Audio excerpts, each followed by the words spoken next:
اعوذ باللہ من الشیطان الرجیم بسم اللہ الرحمن الرحیم۔ میں نے کوشش کی ہے، اللہ آپ لوگوں کو سلامت رکھے، کہ اس پہ بڑی محنت کی ہے۔ اصل میں نے یہ سب اپنا پورے نوٹس میں پورے لکھ کے ایک موڈ میں سارے ویڈیوز ریکارڈ کر رہا ہوں، اور آپ لوگوں کے بھی ٹائم کا خیال رکھ رہا ہوں تاکہ آپ لوگوں کو جو ہے اتنا برڈن نہ پڑے۔ بڑے بڑے ویڈیوز بن جائیں گے، لوگ دیکھتے نہیں ہیں، چھوڑ دیتے ہیں، لیکن بری بات ہے، یہ قرآن ہے، ایسا مت کیجیے پلیز۔ آپ جو ہے بیکار کاموں میں گھنٹوں لگا دیتے ہیں۔ ایک معمولی سی دعوت میں جاتے ہیں اتنی سی بریانی کھانے کے لیے 6 گھنٹے لگا دیتے ہیں، مسخرہ پن، غیبتیں، دکھاوا، ریاکاری۔ تو پلیز ایسا مت کیجیے۔ اور ایک اسکول جاتے ہیں تو 10 گھنٹے وہاں لگ جاتے ہیں، 2 روٹی کمانے کے لیے جاتے ہیں وہاں 8 گھنٹے۔ چلیے بہرحال یہ چل رہا ہے یا نہیں۔ 172 نمبر کی آیت میں نے پڑھی تھی سورہ اعراف کی، اور یہ پورا رکوع آپ پڑھیے، 22 نمبر کا رکوع ہے، بڑا زبردست ہے۔ اب اس میں جو بچیاں دفن کر دی گئیں، جو بچیاں پیٹ میں مار دی گئی، جو بچیاں جو ہے بچپن میں ہی ختم ہو گئی، جنہوں نے آنے سے انکار کر دیا کہ یا اللہ ہم جانے والے نہیں ہیں، ہم پہ یہ آزمائش مت ڈالیے، یہ پریگننسی کی تکلیف، شوہر ایسا ملنے والا ہے اور ایسا ہونے والا ہے، کیونکہ ابھی دنیا شروع ہونی تھی۔ تو اللہ تعالیٰ نے وہ پورا پلان بنا کے آپ کو اختیارات دیے اور وعدہ لیا آپ سے، اس اخذ ربک من بنی آدم۔ اب پھر سے پڑھیے، دیکھیے، اور اے نبی لوگوں کو یاد دلاؤ وہ وقت جبکہ تمہارے رب نے بنی آدم کی پشتوں سے ان کی نسل کو نکالا، ظہورہم، اور انہیں خود ان کے اوپر گواہ بناتے ہوئے پوچھا اور دکھایا ان کی زندگی، ان کو کہا کہ کیا میں تمہارا رب نہیں ہوں؟ انہوں نے کہا ضرور آپ ہی ہمارے رب ہیں، ہم گواہی دیتے ہیں اس بات پر، ہم نے دیکھ لیا ہماری زندگی، یہ ہم نے اس لیے کیا ہے کہ کہیں تم قیامت کے روز یہ نہ کہہ دو کہ ہم تو اس بات سے بے خبر تھے۔ پھر اس کے بعد والی آیت ہے، یا یہ نہ کہنے لگو کہ شرک کی ابتدا تو ہمارے باپ دادا نے ہم سے پہلے کی تھی اور ہم بعد میں ان کی نسل میں پیدا ہوئے، پھر کیا آپ ہمیں اس قصور میں پکڑتے ہیں جو غلط کاریاں ہمارے بڑے لوگ کرتے رہے؟ دیکھو اس طرح ہم اپنی نشانیاں واضح طور پر پیش کرتے ہیں، اس لیے کرتے ہیں کہ یہ لوگ پلٹ آئیں۔ یہ آیت یاد دلاتی ہے کہ دیکھو پلٹ جاؤ، تمہیں جنت میں جانا ہے، ورنہ جہنم میں چلے جاؤ گے۔ تو اے محمد ان کے سامنے اس شخص کا حال بھی بیان کرو جس نے اپنی آیات، جو ہم نے اپنی آیات کا علم عطا کیا تھا مگر وہ اس کی پابندی سے نکل بھاگا۔ آخر کار شیطان اس کے پیچھے پڑ گیا، یہاں تک کہ وہ بھٹکنے والوں میں شامل ہو گیا۔ یہ ایسے فاسقوں کی بات ہو رہی ہے، مسلمان میں پیدا ہوئے نالائق اور قرآن کو چھوڑ دیا۔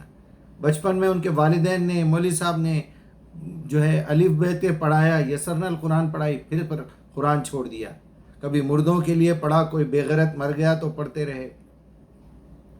اب چونکہ ہمارا جو ہے موضوع اس وقت حوریں ہیں، تو میں یہ تمام دلائل اسی لیے دے رہا تھا، آپ یہ پورا رکوع پڑھیے، کہ اس میں ہماری بہنیں یہ اچھی طرح سمجھ لیں، ہمارے بھائی بھی یہ سمجھ لیں، کہیں یہ نہ کہنا کہ بھائی وہاں بھی یہی بیوی ملنے والی ہے کیا؟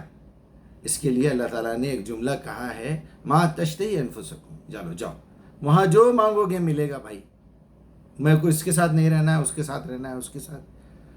وہاں اصل میں نہ آپ کو اونگ آنے والی ہے، نہ نیند آنے والی ہے، نہ بھوک لگنے والی ہے، نہ آپ کا پیٹ بھرنے والا ہے، نہ آپ کو موشن آنے والا ہے، نہ آپ کو ضرورتیں محسوس ہونے والی ہے، صرف اور صرف عیاشی، آرام، انٹرٹینمنٹ، انجوائمنٹ ہی رہنے والا ہے۔ رات ہونے والی نہیں ہے، وہاں موت آنے والی نہیں ہے، وہاں آزمائش ہونے والی نہیں ہے۔ آپ کو شراب پینا ہے پیو، حوروں کے ساتھ رہنا ہے رہو، آپ جو کرنا ہے کرو، بس۔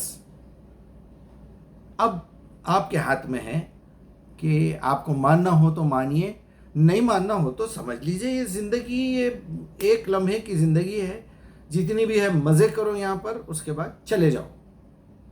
اب جس دن گئے اس دن تمہارا حساب بند، نہ جنت نہ دوزخ۔ آپ کی نظر میں تو کوئی قیامت ہونے والی نہیں ہے، تو آپشن 2 ہی ہے نا، ایک مرنے کے بعد یا تو جی اٹھنا ہے، تو آپ کا حساب بھی ہونا ہے، جو یہاں کیے اس کا آپ کو پھل بھی ملنے والا ہے یا سزا ملنے والی ہے۔ اگر آپ نہیں اٹھنے والے ہیں تو یہاں جو چاہو کر لو۔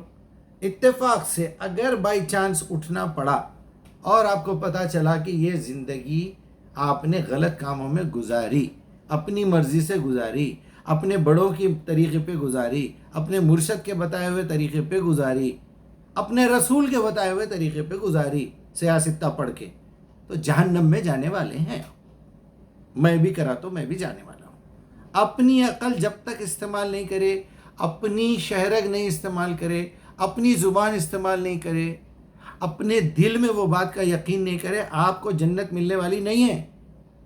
اگر یہ استعمال کرنے کے بعد آپ سیدھے راستے پہ آ گئے، اس کے بعد بھی گناہ کرتے رہے، تو اللہ کا وعدہ ہے میں معاف کروں گا ایسے گناہ، نیکیوں میں بدل دوں گا پورا وہ توبہ کرنے کے بعد۔ لیکن عقل آپ کی استعمال کرنا ہے، وہاں کوالیفیکیشن کی ویلیو ہے، سرٹیفیکیشن کی ویلیو نہیں ہے۔ سامنے والا جو پرچہ لکھ رہا تھا آپ بھی اس کی کاپی کر کے لکھ دیے، وہ بھی پاس ہوگا، آپ بھی پاس ہوں گے، لیکن اللہ کے پاس جنت نہیں ملے گی۔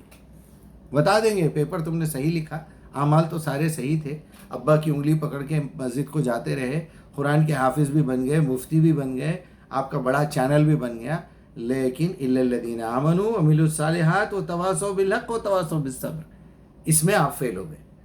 تو میں تمام جو ہے میری بہنوں سے، سب سے، اور بھائیوں سے بھی یہ التجا کروں گا کہ اپنے دماغ سے بات بالکل نکال دیجئے کہ حور کوئی الگ مخلوق ہے۔ حور کوئی الگ مخلوق نہیں ہے، یہ اسی دنیا کی عورتیں ہیں جو وہاں آپ کو حور کی شکل میں ملنے والی ہیں۔ اب یہاں سے ہم قرآن پہ آتے ہیں انشاءاللہ۔